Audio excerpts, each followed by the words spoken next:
Hello, Xers and interwebers. Welcome to Naive in the 90s, the podcast. I'm your host, Emily. I was a 70s baby, an 80s kid, and a 90s troublemaker. On today's episode, we're going to be talking about a couple poems from the book. One I wrote and one of my friends wrote, and just break them down. So with that said, let's just get into it.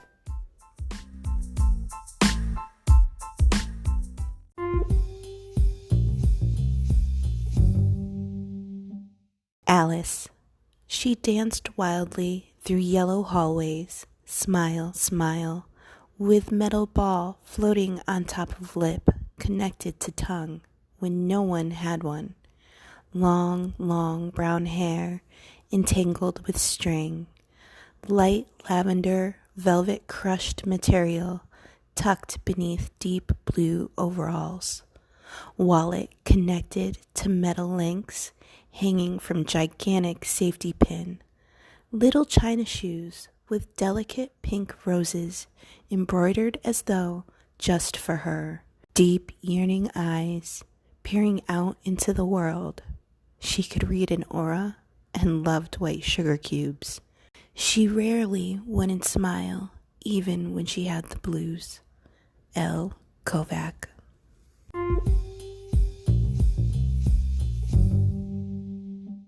So that poem, Alice, was written by a very, very good friend of mine from high school, L. Kovac. She's actually mentioned in my book once or twice, but she was very, very much around my senior year, and we had so much fun. Her and all of our friends, it was a good time. But yeah, so Elle is a writer. She's always been a writer. She was actually in my book and one of the people that kind of inspired me to write more and to write truthfully. She is actually an author now. Her book has not come out, but she has written one about the same time and growing up in the 90s and her experiences. I was lucky enough to read an advanced copy, and oh my god, it's so good. And when she's ready for it to come out and for the details to come out, I will 100% share it with all of you, because if you enjoy this podcast or enjoyed my book, then you are going to love Elle's. It is just a masterpiece. The difference between her book and my book is her book is a memoir.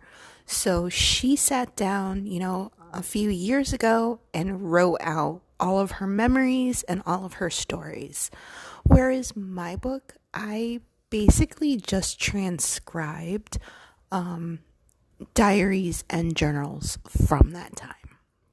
But yeah, so Elle is amazing. And one of these days I am going to talk her into being on the show. Because I think she is just fantastic, and she has a great, memory and view of growing up and being a teen / troublemaker in the 90s. And if you enjoy listening to me babble, I am sure you're gonna love listening to her babble. But yeah, so she wrote this poem, Alice, and weirdly enough, she wrote it about me. I am Alice. I believe the title Alice actually came from Alice in Wonderland. And I feel like I wish she was here so she could tell us this stuff, but I just, I'm going to interpret it myself and kind of give you my point of view as the subject matter, because I I love this poem so much. And when I decided to, do this podcast, I knew right away that I wanted to talk about this because, oh my God, who gets a poem written about them? Like who does that? Like, not me. I didn't, or at least I didn't think me, especially because I really felt very invisible in high school. Well, throughout school, all of it. But in high school, I definitely did not feel noted or noticeable or someone that even should be noticed. I felt very invisible, and when I was visible to people, I imagined myself as being disposable or annoying. So a few years after high school, when I ran into her and she told me she had written this and had given me a copy, I was floored, and I have never been so honored in my life. I mean, just never, ever, ever. So yeah, I just kind of want to talk about it a little bit because it's huge, and I don't know, is this so egotistical that I'm talking about a poem that someone wrote about me and that how much I love this poem? I don't know. I don't think so. I think that it's super interesting, and for the content that I do on this show, I think it's relevant. Also, I did use this poem as the opening page of my book, just because I thought it really gave a good sense of, who this person you're about to read about was at this time in high school in the 90s. Yeah. So I'm just going to go through it a little bit. I had hoped, like I said, I had hoped to get her on here, to get her perspective, to break it down line by line, but I get it. Podcasting is kind of hard, especially I feel like for the older generations, we are not used to being looked at. I don't know. We're not used to being listened to. We are, Gen X. We are the forgotten generation, the overlooked generation. So I don't know. But yeah, I do hope to get her on here one day. But for now, you're just going to have to, I guess, listen to me babble about it. And, get my interpretation and my point of view for the poem. So yeah, let's just do that. So like I mentioned earlier, I think the title Alice does have something to do with Alice in Wonderland, and I say that because we did a lot I mean a lot of psychedelics back in high school, like a lot. So, yeah, I feel like that has something to do with it, but I also feel like the book from the 70s, Go Ask Alice, probably also has something to do with it. That was a big story that we read back then. We were all very interested in it because it is a book about a girl who is in her teens who feels different from her peers, and ends up doing a lot of drugs to kind of combat her loneliness and her mental sadness. And that book is actually also written in a diary type form. It's really, really good. Like, I can't tell you just what an impact it had on me when I was a teenager. And I guess it's kind of obvious in my book, Naive in the 90s, because it kind of is reminiscent of Go Ask Alice, except, it did come to light later on that Go Ask Alice, even though people thought it was a true story, was completely false. The author made up everything. And, that's fine because that's how many, many, many books are written. I think people were just upset because it was not marketed that way. It was not presented that way as a fiction book. It was kind of presented as, hey, like very Blair Witch like, hey, we found this diary of this girl and it's tragic. Read it. It's good. And I think a lot of us teens took it as real, even though it wasn't. And we're very disheartened to hear that it wasn't, because we resonated with a lot of the stuff that Alice goes through. So I do know Elle did read that, so that also probably was part of the name. Again, I do wish that I had her on here to ask her these questions, and one day I hope to get her on here so that I can get these answers. But from my perspective, from being there, from, being a subject matter, from knowing Elle, it's either Alice in Wonderland or Go Ask Alice, or a combination of the two, which would actually make a lot of sense. So the first, chunk of this is: she danced wildly through yellow hallways, smile, smile, with metal ball floating on top of lip connected to tongue when no one else had one. So that is, our yellow hallways were our lockers. We had a yellow section, orange section, it was our hallways. I think that that's what she's talking about, is my guess. And I was in high school, even though if you read the book or you talk to me now, it sounds like I was a really sad girl.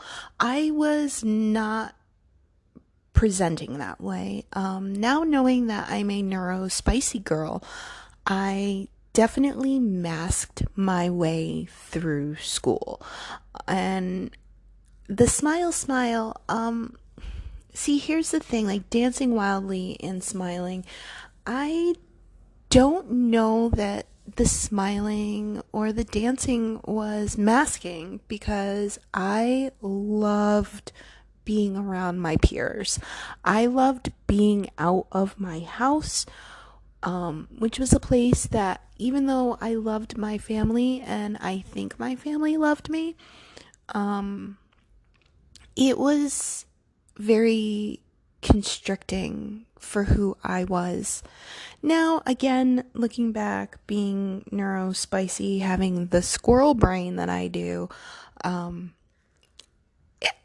it was hard to be myself there and, express myself there because of that.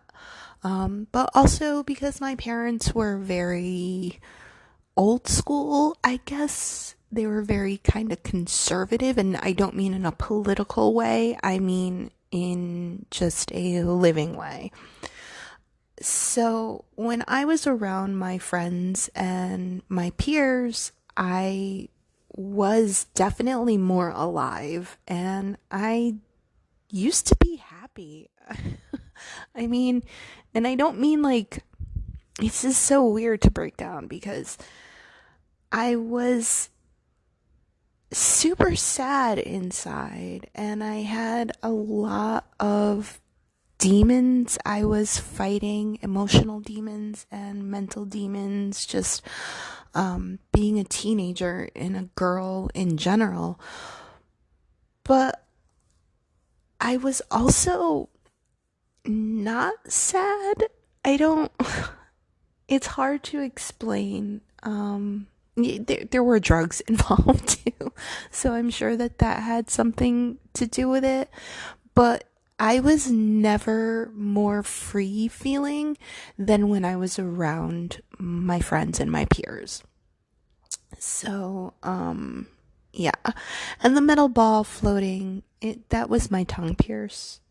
So, like, I think we talked about that last episode, that I got that done in October of my senior year, and like right after I moved out of my parents' house, and by a guy who murdered someone. So that was scary. But yeah, there weren't a lot of people that had it done at that time. Like face piercings and like weird body piercings are super, super prevalent now and very normal. Back then, it was normal for some people and not very many. Like, there weren't very many. And especially in a small little New England town like ours that we grew up in, maybe in the city or the cities, they had a lot of piercings, but back in our day, in our little town, I think I was like the second or third person that got it done where we lived, and it was a big deal. People were like, "Oh my god, what is that? Why would you do that? Where'd you get that done? Like, what?"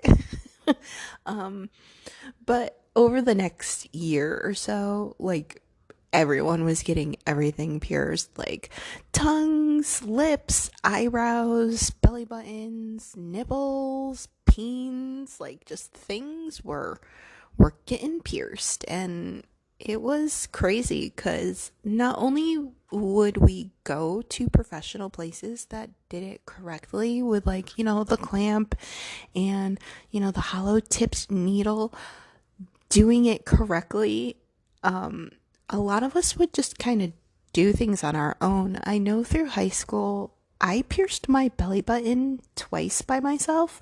And I had multiple friends who also pierced their belly button by themselves. My ears, I mean, I must have pierced them at least a dozen holes myself in my ears.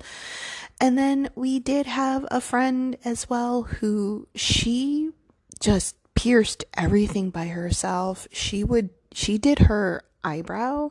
She did her lip twice. It got infected really bad the first time. And then she did it again after it healed. She eventually moved and we never saw her again. So who knows if that one did okay or not. But yeah, so piercings, they were, super cool back then, but also kind of elusive. Like, only certain types of people and certain groups got them done, and really it was like the end of high school, like maybe 11th, 12th grade. Yeah. Then the next part, she just talks about, long brown hair entangled with string. The entangled with string, I used to do hair wraps for people, do them for other people and then do them on myself. And if you don't know what a hair wrap is, it is literally you do a friendship bracelet basically in someone's hair. And it was really cute. It was really pretty. It wasn't like the weaved kind. It was like the, I don't even know how to explain it. Like you wrap the string around and then do like this little fancy knot thing. I don't know. But we used to do them to our hair all the time. We would, take a little chunk out, we'd braid that, and then you'd pick your colors, and we'd use embroidery thread. So it came in every color in the rainbow, and we would just, weave these things, wrap the hair up, and we would sometimes put bells on the end or little charms, but they were so super cute. And it was more like the hippie people did them, definitely not the preppy people. The preppy people never ever had hair wraps. But like anyone who listened to like the Grateful Dead or Fish, we had them. So yeah, I love those. I actually went to Highgate, Vermont for a show. I think it was in 95. It was just a few months before Jerry passed. But I went to a show with some friends, and I brought a bunch of my thread, and I sold, that's in quotation marks, I sold a bunch of hair wraps that I did for people at the show. They would trade mostly up at those shows, so it's like you'd get drugs or you'd get food or something weird like that, or a trinket for whatever skill or food you brought and traded. My skill was hair wraps. So that was really fun. That show was actually amazing. Someday I'll get into that a little bit, because wow, what a show. Like thousands of people, just everyone on, LSD or shrooms or whatever. It was a really, really good time. But yeah, so that's what the entangled with string was. And yeah, so the next part is like light lavender velvet crushed material. That was a bodysuit that I used to wear, because back in the day bodysuits were really big, and so was crushed velvet. I don't know why, and I'm kind of like, ew, why did we all wear that so much? We looked like cushions or blankets. But it was a thing back then. And my overalls, I loved my overalls, and I wore them all of the time. Like, oh my God, they were like a little oversized, so they were kind of baggy. And then, you'd wear like a bodysuit or a cute tank top or cami underneath, and just, oh, it was so cute. It was so cute. And I actually at one point was like, if I die young, I want to be buried in my overalls. Specifically my overalls, and then my Daisy like tank top bodysuit, because I was like, obviously. And then my purple and blue flannel, thank you very much, and my China shoes. Yeah, that was my look. And like the China shoes, she actually mentions that a little bit lower. Little China shoes with delicate pink roses embroidered, as if though just for her. Yeah, I had so many pairs of those. And that specific pair, they were like the traditional black ones, and then the traditional embroidered like Asian Chinese rose, like full open rose on them. Oh my God, I love them so much. And then I had a green pair, I had a purple pair, I had, the plain black ones, I had a blue pair, I had the ones that were just made out of the regular canvas material, I had ones that were made out of, again, that crushed velvet material. Oh, I had red ones. Oh, those were red velvet, actually. Yeah, those shoes were amazing. They were so comfortable, you kind of felt like you didn't have much on. And I'm a person who does not like to wear shoes. I grew up in flip-flops, and then later on I liked my Birkenstocks and my China shoes. I did have, my boots, my combat boots and my witch boots also, but I mean, mostly I just don't like my feet conformed into these little smush boxes. I don't know. Um, but yeah, so I had a ton of those, and those were so comfortable, but also they ended up stinking so bad. And anyone who's ever worn like ballet flats a lot, or even, the jelly shoes from in the 80s, or I think those also were big in the 2000s because my daughter had some when she was younger.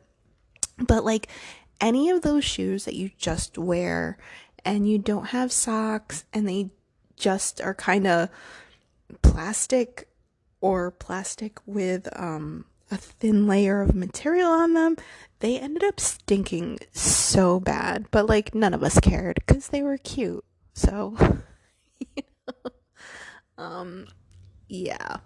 And the wallet connected to metal links hanging by giant safety pin, that was another trend back in the 90s.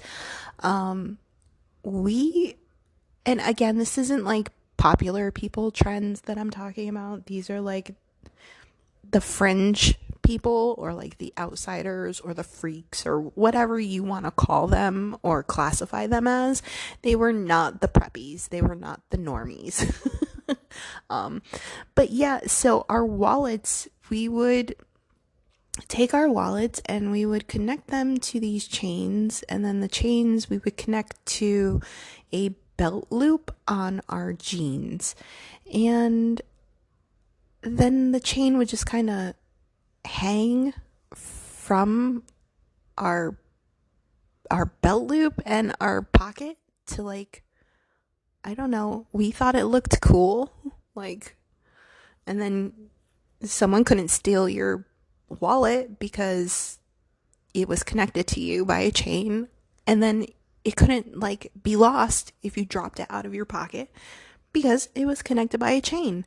And there were ones that are made specifically for that, and the way they connected to your belt loop was usually a leather strap with like snaps on it, so you would just snap it on there.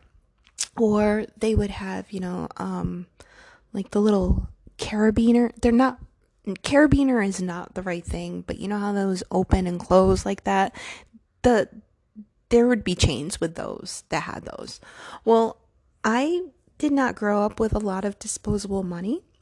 And so I made my own, and I found a chain somewhere. I don't even know where it came from, to be honest with you, but I found one. It was beautiful and long, and it looked just like everyone else's. I don't know, it had like a weird little carabiner thingy on it that I hooked to my wallet. Again, my wallet wasn't very big. I didn't have a lot of money, but I liked the look. So yeah, and then the end that connected to my belt loop was actually this giant safety pin. Like, it was like, 3-4 inches large. I actually used it to pierce my ears and my belly button, so it was large and in charge, and it was multi-use.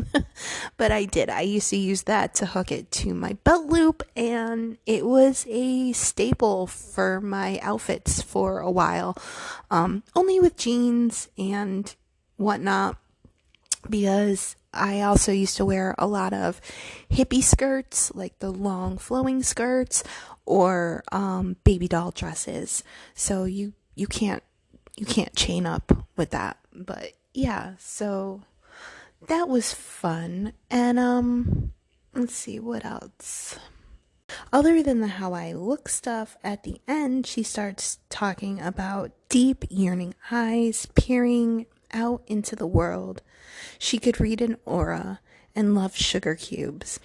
So the deep yearning eyes peering out into the world, I think that's because Elle saw me differently than most people that knew me back then.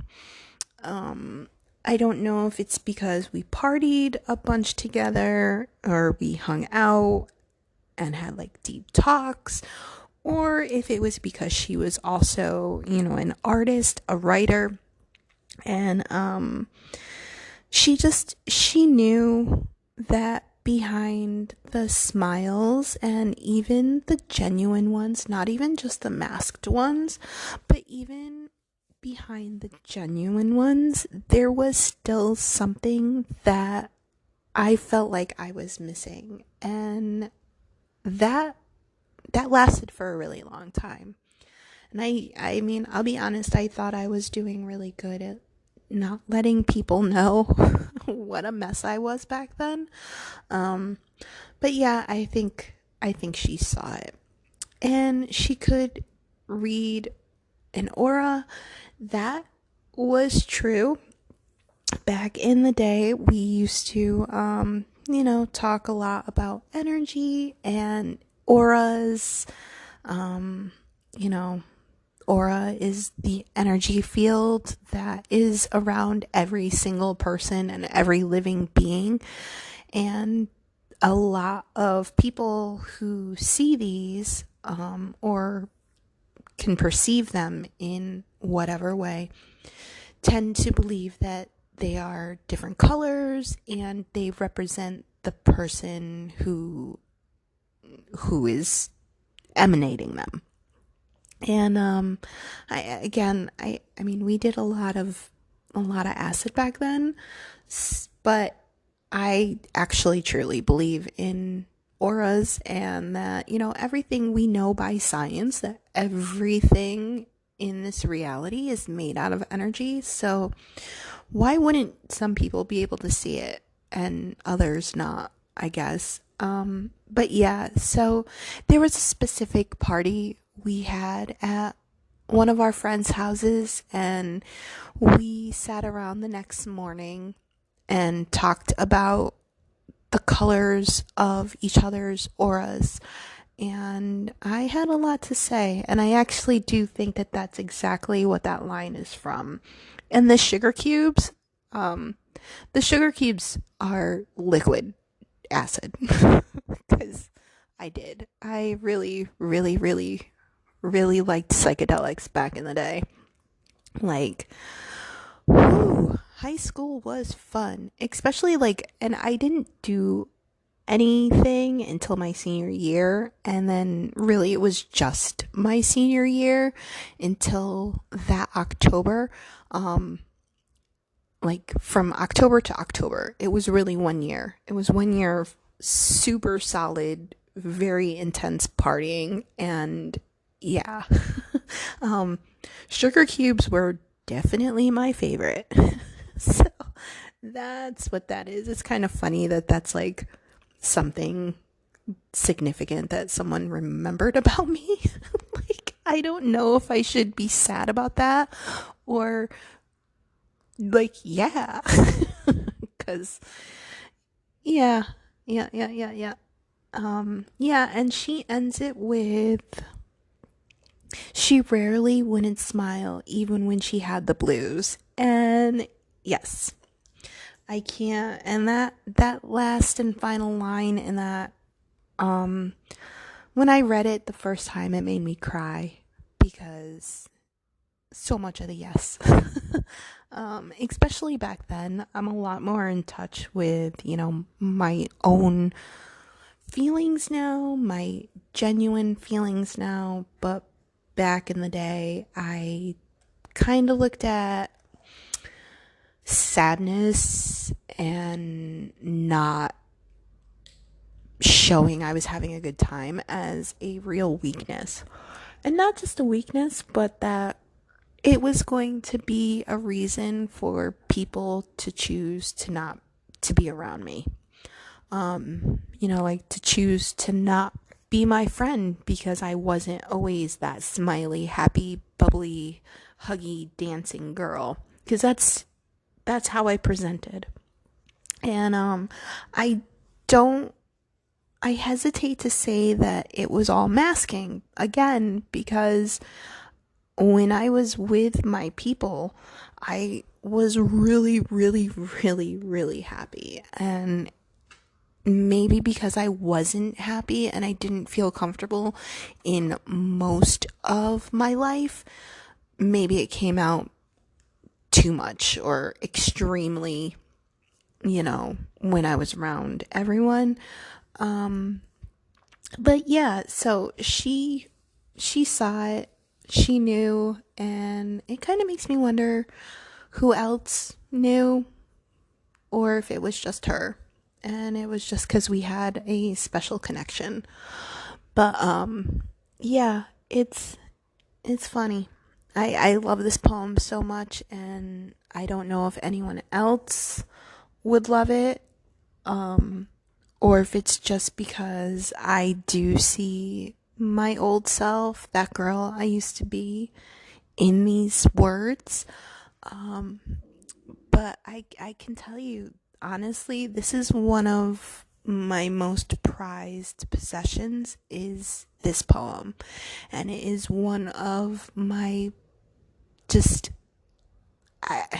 it was literally one of the best gifts anyone could have ever given me, because I don't know. She like captured this person that I used to know on paper in a way that I didn't know her, or maybe in a way that I didn't think anyone else knew her, because that girl is a different girl than who I am now and who I've been for a really long time. And it's kind of nice to revisit and to see her, because she was okay.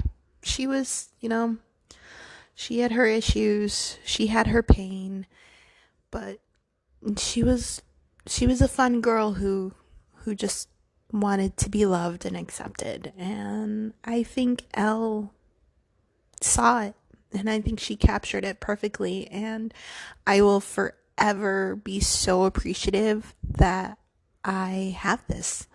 It's beautiful, and I don't know, it's kind of just awesome. I love it, and I love Elle, and I kind of love revisiting all of this stuff, because what a time, what a person, and all this stuff. It's neat, because it doesn't feel like me sometimes. It doesn't feel like me a lot of times. Revisiting a lot of this stuff kind of just feels like, and I've said this before, but it feels like a movie that I used to watch so much that I know all of it, but like I haven't seen it in so long that I forget details. So yeah, it's really neat. It's neat to revisit this. So I thought, since I read one of Elle's poems, which is basically the foreword of my book, I thought I would also read, one of my poems from the book as well. If you haven't read the book, it is based on journals and diaries that were written in 1992 to 1995. In those journals as well were poems, because I don't know, I was a writer back in the day, and sometimes it's just how I felt I could express. There were, just random poems in my journals, in my notebooks, and I just kind of compiled them in with, and a lot of the things were dated because I like to timestamp things, even back then, because I was afraid I was going to forget a lot of stuff, and I did. So good thing I did that. But I just kind of put the poems, any loose poems that there were, into where they would have fit chronologically in the book, because I feel like, those were definitely significant in how I felt and how I was expressing myself. In the book, you're going to get diary and journal entries. There are also a bunch of poems in here, and none of them are good. I'm just gonna say that right now. None of them are good. My poetry in here is, a 15, 16, 17-year-old girl who just is expressing herself. And the latter ones are heavily influenced by drugs. Like, probably a lot of acid writing is my guess, because yeah, I did that a lot. But yeah, so I figure I'm gonna read one of my poems too, and just make this episode the poem episode. Yeah.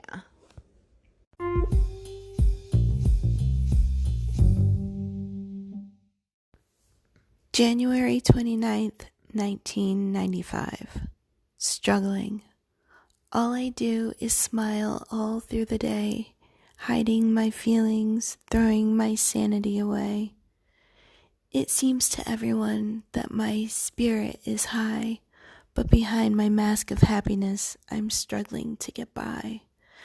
Death is all I think of to get rid of this hidden pain. Tears of sorrow run down my cheeks like warm spring rain. Finally, unable to take the pain anymore, I walk with death through his darkened one-way door.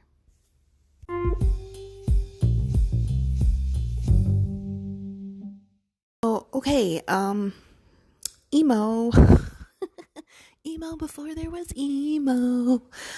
Yeah, I was definitely mentally and emotionally struggling, especially by 95. My friend had died the year before. I was not as close to my girlfriends anymore, and I was going through this whole back and forth thing with Dave and just a couple other boys, and just there was just a lot going on. I was already out of my parents' house. I was starting to have some issues with my grandmother and my uncle by then, because I was 17. I knew better than anyone, and I was partying a lot, so I wasn't in a good place. And it's kind of funny. I guess it's not funny. Funny is the wrong word, but it's interesting because, Alice is about this girl, and really about the same time, to be honest with you, who looks happy and who's, dancing and smiling and doing all these things, but you hear in it, she is definitely hiding sadness, the blues, pain. And then this poem is literally like, yes, I am masking. Like, I literally use the word masking. I'm masking, I am hiding my feelings, and I just want to die. And that's how I felt. And yeah, it's sad and it's hard kind of to read this or to hear this, because I was in a very bad spot, and I did think about ending stuff, but only in passing. I have never wanted to actually die. I wanted an escape from the loneliness and the pain and sadness that I was feeling. There was never a time, and again, if you've listened to past episodes or you've read the book, I was a cutter. And that's as far as it went. It was a control of emotions thing. It was a release of emotions thing. It was never a want to die thing. And even though I do, like, especially in this poem, I do talk about, walking with death and wanting to not be here, I never came down to a point where that was an actual option for me. Think about it, yes. I used to think about it a lot. But it was never something that I ever seriously thought of doing. I don't think. I mean, I do. There was later on, really at the peak of my drug use and partying, and I was in an abusive relationship. There was one night I do remember standing in the middle of the road on lots of acid and having drank a lot of booze and being in such a low place that I stood in the road, not even on the yellow line in the middle of the road. I mean, like, in the middle of one side of the road where the cars came. And being there and just like my friends being like, you gotta get out, you gotta get out of the road. And I'm like, what are they gonna do? They're gonna hit me? They're gonna ruin their car then. Ha! And like, that was probably my low. And probably the only time I ever was really like, well, if I die here, if I die because of my actions right now, oh well, I just don't care. And at that time, I really didn't, because again, I was in an abusive relationship. I was isolated from most of my friends at that time. I had, only one or two that I still talked to, and they had their own stuff going on. And, I was with Travis at the time, and it was very bad. It was mentally abusive, physically abusive, emotionally abusive, sexually abusive, lots of drinking, lots of drugs. He was cheating on me and then turning around and making it my fault. It was a lot, and I really, I wasn't talking to my family. I still wasn't talking to anyone that could even talk some sense into me or anything at that time. It was really not cool. So that's where this came from. Well, not that specific time, but like, this was the beginning of the dark ages for me.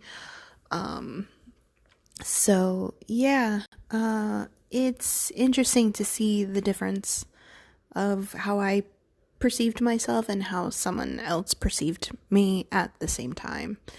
And poetry, huh? It's something.